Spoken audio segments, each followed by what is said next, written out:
All right, gang. Hello and welcome to week 4. This week is all about using our breath as a mental reset button before a race, game, or event, and using it as our pre-performance calm and focus tool. So this week is about harnessing our breath not for physical output, but for mental focus and emotional control.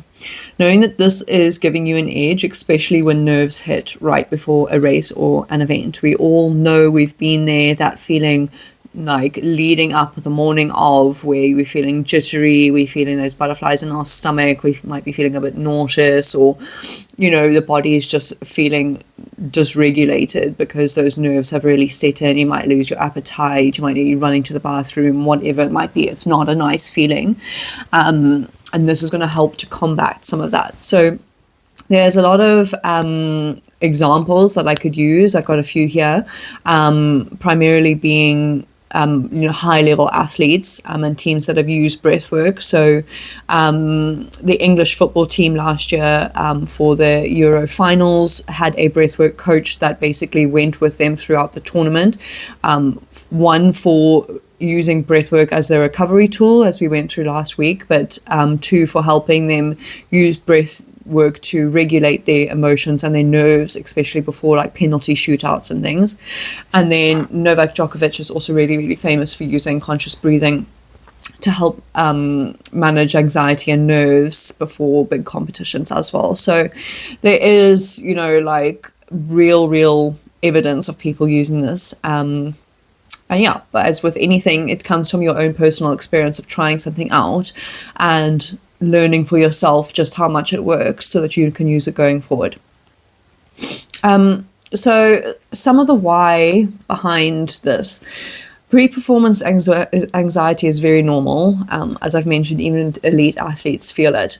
But staying stuck in that stress state before a competition can cause a whole number of things, from poor breathing mechanics to mental fog to quicker fatigue and higher chances of burning out or or underperforming. So the good news here is that you can change that state in under 2 minutes using your breath. When we're anxious or hyped up, our breath becomes very shallow and fast. So we're breathing just into this top. If we remember from week 1, when we became aware of our breathing and where we were feeling our breath. When we are stressed, we breathe very short and shallow. So, and that is not delivering enough oxygen to the body. And it's also sending a signal to the brain that you are not safe. This means your heart rate is going to spike, your muscles are going to tense up, and your brain is not going to be focused.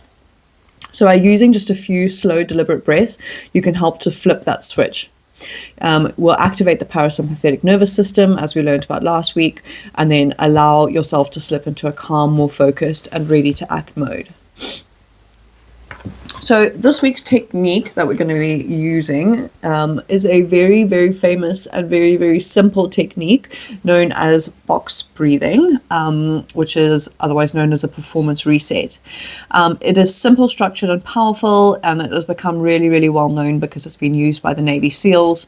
That's really where it gained its popularity, as well as elite athletes and performers worldwide. So it's very simple how it works. As it says in the name, you'll be breathing in a box technique. So you're going to inhale for 4, hold for 4, exhale for 4, hold for 4 at the bottom. So let's all do a breath to sync up. We'll do a couple of rounds just together. There will be a separate video which is going to take you through a longer box breathing practice that you can follow on without me chit-chatting all of this time. So take a breath to sync up, in together and out,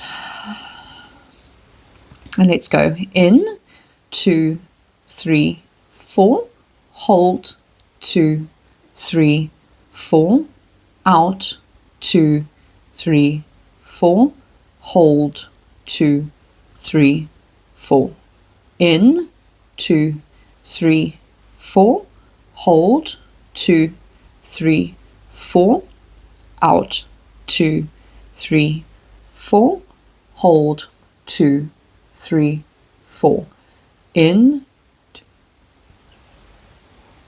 hold, out, hold. All right, just let your breathing return to normal. Very quick little practice that we've done there.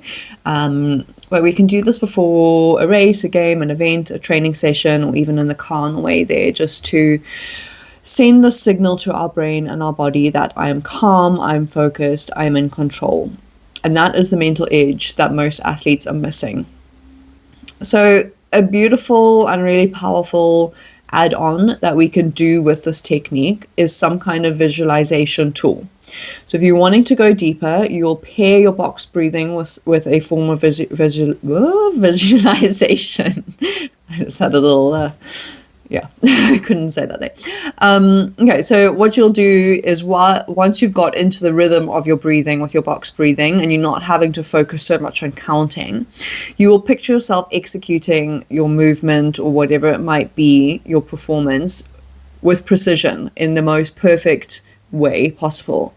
You will imagine as much detail as you can around you. So from the sounds to what can you see around you, exactly the colors, the shapes, the textures, the noises, how you're feeling inside of you, the emotions that you're going through, that feeling of strength, of confidence, of knowing that you've got this, knowing that you've already won.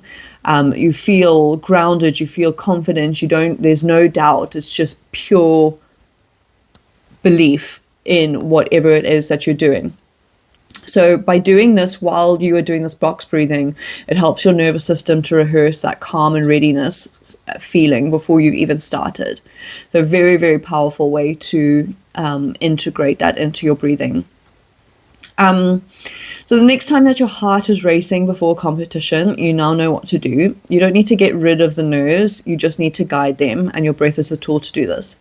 So your goals for this week are to practice box breathing daily, and definitely before your next performance. So by doing this, we're going to be building mental resilience, we're going to be learning breath control, and we're going to be practicing presence under pressure.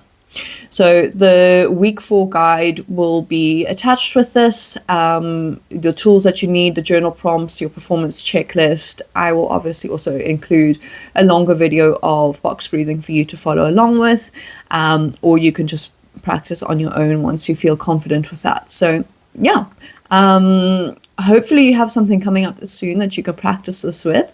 But yeah, shoot through any questions that you may have, and I will see you during the week.